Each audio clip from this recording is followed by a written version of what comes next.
জন্য একটু বেশি করেই বানালাম, রাত্রের ভাতটা রান্না করব না সেই জন্য। তো দেখো দুবারে না চাউমিনটা ভাজছিলাম, কারণ আমার কড়াটা তো খুব ছোট, তাই জন্য একবারে অনেকটা চাউমিন ভাজা যাচ্ছিল না। তো তার দেখো প্রথমে এটা ভাজা হয়ে গেছিলো, আর বাকিটা দেখো এখানে ভাজছি, আর পাকুর জন্য ওই প্লেটে তুলে রেখেছিলাম, ওর লঙ্কা ছাড়া ভাজতে হবে সেই জন্য। তো দেখো এখানে সবাইকে দিয়ে দিচ্ছি শসা, তারপরে সস সব কিছু দিয়ে দিচ্ছি। তো এই যে দেখো ওই যে ফোন দেখছো, ওটা আমার একটা দেওর কাকা শ্বশুরের ছেলে, ও ব্যাঙ্গালোরে থাকে কাজের সূত্রে, তো এসছে এখানে, তো সবার জন্য এখন চাউমিন বানাচ্ছি। তো চলো আজকে আমরা চাউমিনটা এখন খেতে থাকি সবাই মিলে। দেখো পাকু এখানে, পাকুর জন্য আলাদা রান্না করে বানিয়েছিলাম আর কি।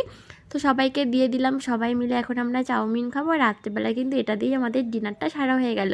তো দেখো এখানে সবাই মিলে আমরা চাউমিন খাচ্ছি। তো চাউমিনটা খেতে তো আমার খুবই পছন্দ, আমি খুব পছন্দ করি। তো আমার বর বললো যে তাহলে রাত্রেবেলা চাউমিন বানাও, রাত্রে আর ভাত বানাতে হবে না। তো চলো আজকে চাউমিনটা খেতে খেতে ভিডিওটা শেষ করছি।